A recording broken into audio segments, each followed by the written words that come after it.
Hello student, welcome to the class 7. Student, today I will start your geography chapter 8. That name is settlements, transport and communication. Student, in this chapter I will discuss you the meaning of settlements. Here is the written the meaning of settlements, transport and communication. At first of all, I will tell you the meaning of settlement. Settlement का मतलब क्या होता है student, transport का मतलब क्या होता है और कम्युनिकेशन का मतलब क्या होता है, इस चैप्टर में हम आपको डिस्कशन के तौर पे बताएंगे। जैसे ये जो चैप्टर है आपका इसी के बारे में है। क्या है? सेटलमेंट्स है, ट्रांसपोर्ट है और कम्युनिकेशन है। कितने प्रकार की ट्रांसपोर्ट होती है और हमारे पास कम्युनिकेशन करने का क्या क्या तरीका है। ठीक है। फिर सेटलमेंट किसको बोलते हैं, सेटलमेंट क्या बोलते हैं, देखिए, when people build homes where few or no people have lived before, such A habitat is called a settlement. Settlement किसको बोलते हैं? जैसे आप कहीं जगह पे जा रहे हो और आप वहाँ पे सेटलमेंट हो रहे हो, आप वहाँ पे घर बना रहे हो, झोपड़ी बना कर रह रहे हो, तो उसी को बोला जाता है सेटलमेंट, निवास स्थान। और उसके पहले वहाँ कोई न रहता हो। तो ऐसे ही बहुत पहले की बात है कि जब अपने पृथ्वी पर अर्ली ह्यूमन आए थे तो वो भी अपने आप को सेटलमेंट किए थे, because when the early person means early human, when the early human were evolved on the earth, on that time they did not know how to speak, how to cook the food. They wander from one place to another place, but finally when they had knew everything, they had started to settlement ना। जैसे जब पृथ्वी पर early human आए थे तो उनको पहले कुछ नहीं मालूम था, लेकिन धीरे धीरे धीरे करके जब उनको पता चल गया सारी जानकारियाँ, तो वे अपने आप को सेटलमेंट करना चालू कर दिए। तो सबसे पहले सेटलमेंट उन्हीं के द्वारा हुआ था। तो यहाँ पे हम सबसे चलते हैं, आपके चैप्टर में बताएंगे कि जो सेटलमेंट होता है वह कैसे होता है। सेटलमेंट तो सबसे पहले होता है जो नेचर जो हमारा सेटलमेंट करता है उसी को नेचुरल सेटलमेंट बोलते हैं, यानी जो प्राकृतिक निवास स्थान होता है। एक होता है टेम्पररी सेटलमेंट, होता है परमानेंट सेटलमेंट होता है।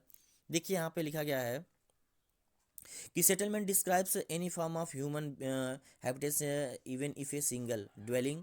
ड्वेलिंग का मतलब क्या होता है स्टूडेंट? देखिए यहाँ पे लिखा गया ना, कि लिखा गया है कि settlements describe any form of human habitation even if a single dwelling. मतलब जब आदमी चाहे वह सिंगल ड्वेलिंग का मतलब निवास स्थान या आवास, देखते हो कि चाहे आदमी अकेले रहता हो, although the term is generally applied to group of dwelling, चाहे वह ग्रुप में रहता हो, ग्रुप में आवास अपना बनाता हो। The varied patterns seen in human settlements today make an interesting study even though the size and density varies. लेकिन देखते हो किसी सेटलमेंट का क्या होता है, बहुत से लोग छोटे एरिया में रहते हैं, बहुत से लोग बड़े एरिया में रहते हैं, बहुत से लोग छोटे घरों में रहते हैं, बहुत से लोग बड़े हो गया। सेटलमेंट का हो गया। और दूसरा आता है transport. Transport is the means to carry goods and passenger from one place to another by rail, road, air or water. और ट्रांसपोर्ट क्या होता है कि एक ऐसी यातायात होती है जो हमारे यात्रियों को, पैसेंजर्स को एक जगह से दूसरी जगह ले जाया जाता है, या हमारे गुड्स मतलब कि एक सामान एक जगह से दूसरी जगह पहुंचाया जाता हो, लेकिन उस पहुंचाने का जो साधन होता है उसी को बोलते हैं ट्रांसपोर्ट। जैसे देखते हो कि आपके ट्रक से एक जगह से दूसरी जगह गिट्टी, बालू, सीमेंट पहुंचाया जाता है, कोयला, लकड़ी, लोहा, जो भी चीज़ें हैं, चाहे वह रोड के जरिए, चाहे वह रेल के जरिए, चाहे वह एयर के जरिए, चाहे वह वाटर के जरिए, तो ये ट्रांसपोर्ट होता है। और कम्युनिकेशन क्या होता है? कम्युनिकेशन मीन्स होता है कीप इन टच, संपर्क बनाए रखना। जैसे आप देखते हो कि आपको सूचना मिलती है, न्यूज़ मिलता है रेडियो के द्वारा, न्यूज़पेपर के द्वारा, मोबाइल फ़ोन के जरिए, टेलीफोन के जरिए, ईमेल के जरिए। तो ये चीज़ें हैं बेसिकली। अब यहाँ पे सेटलमेंट लिखा गया है ना, कि मैंने आपको पहले बताया कि लोग ऐसी जगह पे रहना चालू कर दे जहाँ पे कोई न रहता हो। तो अब हमारे पास क्या है कि सेटलमेंट्स, देखिए पहला है original of settlements. Original of settlement का मतलब होता है, यहाँ पे लिखा गया है ना कि when man was a nomad, जब आदमी लोग बंजारा थे, he lived in natural settles such as caves. जब लोग बंजारा लोग थे, बंजारा का मतलब होता है जंगलों में घूमते टहलते थे, तब वो एक नोमैड थे, वे गुफाओं में रहते थे। These dwellings were the first human settlements. और इस तरह से गुफाओं में रहने का जो सेटलमेंट हुआ, पहला सेटलमेंट हुआ मानव जीवन का, These settlements were not continuously inhabited. यह सेटलमेंट बहुत ज़्यादा दिन तक कंटिन्यू नहीं रहा. As man had to move from one place to other place in search of food. लेकिन लोग गुफाओं में बहुत ज़्यादा दिन तक नहीं रहते थे, क्योंकि उनको because they need to food and they move from one place to another place, इसलिए वे एक जगह से दूसरी जगह पे मूव करते थे. However, when man learned to grow crops, it became necessary for him to settle down in one place and build a permanent home. लेकिन ये जब धीरे धीरे अर्ली ह्यूमन को जानकारी भी हो गई ना फसलों के बारे में कि फसल को कैसे उगाया जाता है, तब वे एक ही जगह पे परमानेंट रुकने का फैसला कर लिए. क्यों? जैसे पता चला कोई फसल वो बो देते थे, तो उनको लगता था कि अब इस फसल को केयर करना चाहिए, देखभाल करना चाहिए, सिंचाई करनी चाहिए, तो वो परमानेंट हाउस बनाकर वहाँ पे रहना चालू कर दिए थे. ठीक है. क्यों? ये धीरे धीरे करना चालू किए थे. ये नहीं कि ऐसा नहीं कि एक ही साथ, क्योंकि धीरे धीरे जब उनको जानकारियाँ हुई धीरे धीरे, तो धीरे धीरे वो अपना काम भी करना चालू कर दिए थे. Gradually, a manufacturing trade and commerce, religions and culture developed the importance of leading a settlement life. धीरे धीरे धीरे उनके पास क्या हो गया, सारी सुविधाएं धीरे धीरे होती चली गई. कल्चर, ट्रेडिशन, ट्रेड, धीरे धीरे सब कुछ बढ़ता चला गया. उसके बाद फिर आता है दस the first town came into being ना. और इस तरह से धीरे धीरे शहर का निर्माण हुआ उनके द्वारा. Man built importance leading settled different types of building like temple granaries. As time passed, जैसे जैसे समय बीतता गया, human settlement become bigger and better. और जो ह्यूमन का सेटलमेंट था वह बड़ा और बेहतर बनता चला गया. Today we have towns and cities with multi storeyed building. और आज के दिन में क्या है, हमारे पास मल्टी स्टोरेड बिल्डिंग है जिसमें सब कुछ आपको मिलता है. जैसे रोड्स हैं, वेल प्लानड सीवेज सिस्टम है, वेरियस अदर फैसिलिटीज़ हैं. ये तो हो गया. अब फिर आता है sites of settlement. Sites of settlement का मतलब क्या होता है स्टूडेंट, कि जहाँ पे लोग रहते थे वहाँ का दृश्य कैसा होता था. पहले आपको बता दूं कि जो अर्ली ह्यूमन थे वह नदियों के किनारे रहते थे. क्यों रहते थे? ज़्यादातर उनको नदियों से पानी मिलता था पीने के लिए, सिंचाई करने के लिए. फिर उनको एक जगह से दूसरी जगह आने जाने के लिए व्यवस्था होती थी नदियों में नाव के द्वारा. The place where a building or settlement stand is known as sites ना. जहाँ पे लोग रहते थे उसी को साइट्स बोलते थे. Every settlement needs a source of water. और जहाँ वो लोग रहते थे उनको पानी की ज़रूरत होती थी. So the first cities like those of Mesopotamia, Egypt and the Indus valley. और ये लोग इसलिए पहली जो सिटीज़ है यहाँ पे हम नाम ले रहे हैं मेसोपोटामिया का, इंडस वैली का, ये लोग नदियों के किनारे बसे हुए शहर थे. मैंने आपको बताया ना कि नदियों के किनारे बसे हुए शहर किस लिए थे, क्योंकि वहाँ से बहुत ज़्यादा हेल्प मिलता था उन लोगों को. फिर आगे है fertile soils and moderate climate encouraged agriculture and various economic activities.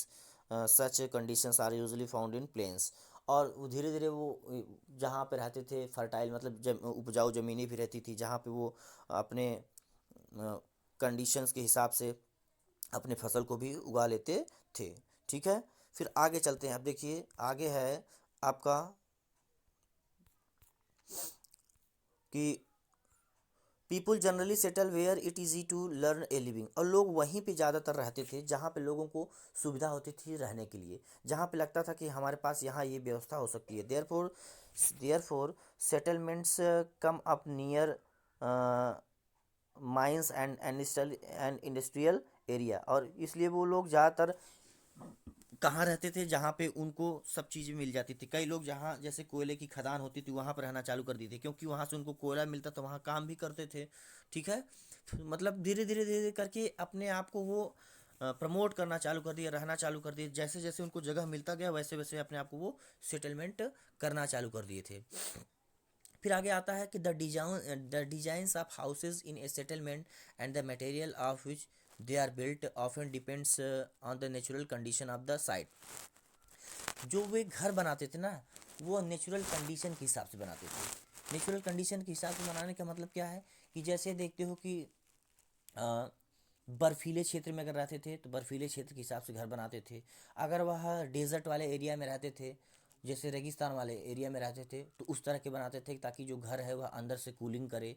ठीक है. अगर वह फ्लड वाले एरिया में है तो फ्लड वाले मतलब स्लोपिंग रूफ बनाते थे, यानी ढलालू ढालू वाला क्षेत्र बनाते थे, छत बनाते थे स्लोपिंग की, मतलब बर्फ़ जो है स्लाइड कर जाए, पानी भी स्लाइड कर जाए। तो इस तरह में find many houses made of mud, जहाँ पे गर्मी ज़्यादा पड़ती थी वहाँ पे मड यानी कच्चा घर बनाते थे, क्योंकि कच्ची घर की जो दीवारें होती हैं अंदर कूलिंग करती है, ठीक है। These houses are cool in hot weather and warm in cold. ये जो कच्चे घर बनाए जाते हैं गर्मियों में ठंडा करते हैं और ठंडियों में गर्म करते हैं। In forested areas wood is commonly use to build house, और जो जंगलों में घर बनते हैं वह लकड़ियों के बनते हैं। एंड इन हिली स्टोनी एरियाज, और जो पहाड़ी इलाकों में जो घर बनते हैं वो पत्थरों के बनते हैं। टाइप्स ऑफ सेटलमेंट, सेटलमेंट कैसे होते हैं, दो तरीके के होते हैं। एक रूरल सेटलमेंट होता है और एक अर्बन सेटलमेंट होता है। देखिए यहाँ पे लिखा गया ना rural settlement, rural and urban. Rural का मतलब होता है गांव इलाका, जो गांव का इलाका हो, और अर्बन सेटलमेंट का मतलब होता है जो शहर का इलाका हो। स्टूडेंट ठीक है। देखिए रूरल सेटलमेंट क्या है कि the settlement are associated with agriculture, usually fewer people in the region and there is more open area. जहाँ पे ज़्यादा ओपन एरिया हो, खुला हुआ एरिया हो, जहाँ पे लोग एग्रीकल्चर ज़्यादा करते हैं। और आपको पता है कि जहाँ पे एग्रीकल्चर करते हैं यानी देहात यानी गाँव वाले एरिया में, क्योंकि शहर एरिया में कंपनी रहती है, इंडस्ट्रीज रहती है, पॉपुलेशन इतना रहता है कि वहाँ पे खेती करने के लिए जगह नहीं होती है, ठीक है। तो उसी को बोलते हैं रूरल एरिया। अब rural settlement patterns, rural settlement तो हो गया, अब रूरल सेटलमेंट पैटर्न्स क्या होता है। देखिए there are four main types of rural settlement, isolated, dispersed, linear and nucleate. अब यहाँ पे चार प्रकार के रूरल सेटलमेंट भी होते हैं। कौन कौन से होते हैं, देखिए आइसोलेटेड सेटलमेंट। आइसोलेटेड सेटलमेंट क्या होता है student, these are mostly made of individual houses and farm houses. The pattern is more visible in harsh climate or where the soil is uncultivated, for example in desert. जो desert वाले इलाका में घर बनाए settlement होते हैं उनको बोलते हैं आइसोलेटेड होते हैं, जो गर्म होते हैं यानी ना जो गर्मी से बचने के लिए। फिर आगे होते हैं dispersed settlement. These are small clusters of dwelling, ये छोटे छोटे आवास बनते हैं। ड्वेलिंग मतलब होता है आवास, निवास स्थान। Which are spread out across the land. These are found in areas more suitable for living such as fertile plot of land. और ये कहाँ बनते हैं, जैसे जहाँ पे ज़मीनें फर्टाइल होती हैं, उपजाऊ ज़मीनें होती हैं ना, जहाँ पर रहने के लिए अच्छी व्यवस्था होती है। फिर तीसरा है न्यूक्लिएटेड सेटलमेंट। न्यूक्लिएटेड सेटलमेंट क्या होता है, these are dwelling these are dwelling are buildings grouped together in one place, for example this could develop around a religious center। Nucleated मतलब होता है जहाँ पे धार्मिक, जैसे जहाँ पे मंदिर होते हों, मस्जिद ज़्यादा होते हों, वहाँ पे जो लोग सेटलमेंट बनाते हैं उसी को बोलते हैं न्यूक्लिएटेड सेटलमेंट। यानी ट्रांसपोर्ट हब, जहाँ पे लोगों को आने जाने का साधन ज़्यादा रहता है, भीड़ ज़्यादा रहती है। फिर लाइनर सेटलमेंट क्या होता है, linear settlement these develop along a road or a river, जो रोड के किनारे, नदी के किनारे बनते हैं जहाँ पे ट्रांसपोर्ट आने जाने का साधन ज़्यादा होता हो, ठीक है। तो ये रूरल सेटलमेंट था स्टूडेंट, और रूरल सेटलमेंट के पैटर्न थे, चार पैटर्न थे, मैंने आपको बता ही दिया। तो बाकी का जो नेक्स्ट पॉइंट्स है मैं आपको नेक्स्ट वीडियो में बताऊंगा। तो आज के लिए बस इतना ही। Okay, thank you.